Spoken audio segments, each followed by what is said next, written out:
Hello everybody, my name is Mario5514 and welcome back to another Splatoon Reacts video. In this video we're going to be looking back at another weapon from the Splatoon 1 era, and that weapon is none other than the Splattershot Pro with Splat Bomb and Ink Strike. An updated Splattershot developed with advanced battlers in mind, consumes a lot of ink and has a slow rate of fire, but its range and accuracy are vastly improved. So it's basically Splattershot, but with more range, better RNG, but it's more ink hungrier than the regular model. Yeah.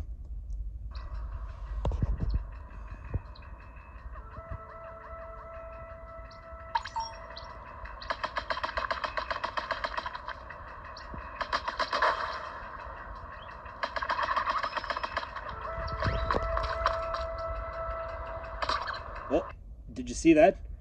Yeah, you may have just saw that earlier, but originally Splattershot Pro only dealt 42 damage. And it wasn't until Splatoon 3 in version 7.2 where Splattershot Pro was given a damage buff going from 42 to 45.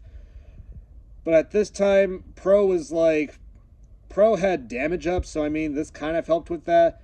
But I mean, if you're not using damage up, it only dealt 42 damage at the max. And it wasn't until later in Splatoon 3 that Pro got a meaningful damage buff. Yeah.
If you notice that it didn't take that long for this person to get their ink strike, it's because if you heard me talk about Wasabi Splattershot in the past, that's because ink strike was originally 180p, unlike Inkzuka, which was 220p, and Echolocator or Kraken, which were 200p.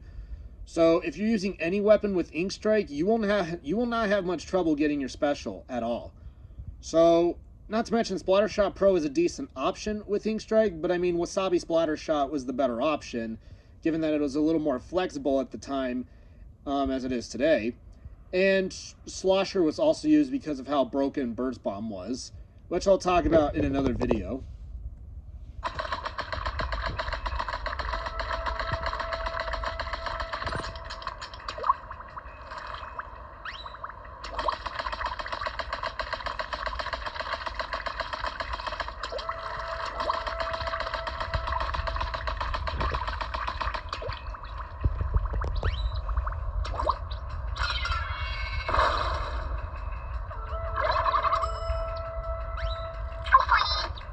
Look at that. I've talked about this when I reacted to Wasabi Splattershot, but look at the Ink Strike missile. I mean, that just looks visually stunning. And unlike Triple Ink Strike in Splatoon 3, Ink Strike actually had a noticeable weakness, which was if you deployed the special, I don't think you could submerge in your ink, and if you were walking, your walking speed was like slow to a crawl because of how heavy the missile was. Yeah. And your Wii U gamepad functioned like basically functioned like the control console. So you basically could set up where you wanted the missile to land. Just watch. And watch the huge cyclone too.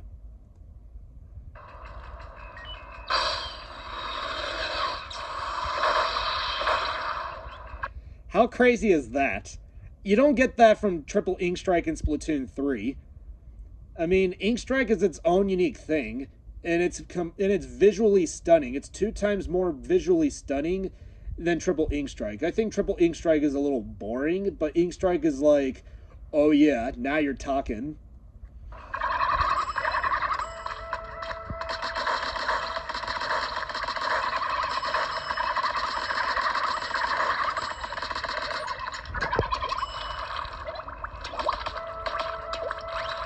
And originally, Splattershot Pro used 1.9% of your ink tank, meaning that you got up to about 50 shots, 52 shots.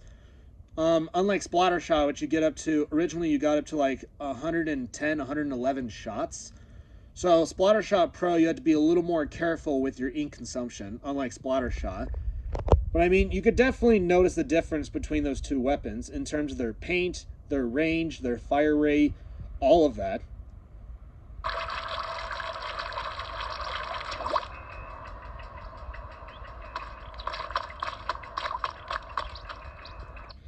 And you look at Splattershot Pro in this game, I've said this with NZAP85 in the previous video. I think Splattershot Pro's design in this game is a lot better than it was in Splatoon 2, as well as in Splatoon 3. I mean, if you look at it in Splatoon 3, the design looks a little more intricate, but I think with this design in Splatoon 1, it's just straightforward. And it just has those dark type vibrant colors. I mean, the dark colors aren't vibrant, but the dark colors are vibrant in a way to where it's just to where it just stands out a lot. Even if those colors aren't bright or vibrant by any means. And the design on it is just well thought out. Same with Splattershot in this game. It's something special, you know? And you could definitely tell the difference in this game and then in the later games with Splattershot Pro. I think Splattershot Pro's design remained unchanged in Splatoon 2, but I think in Splatoon 3 you definitely notice a bit more of an intricate design in Splatoon 3, but I think the design just doesn't look that good in Splatoon 3 as it does in Splatoon 1 and possibly in Splatoon 2. Like I've mentioned with NZAP85 and a few of the others in the past. And that's it. That is the video. Thank you all for watching. If you guys like the video, be sure you subscribe and don't forget to leave a like on the video. If you want to see more videos like this, just send a comment below. Thank you all for watching, and I will see you all next time. And until then, stay fresh.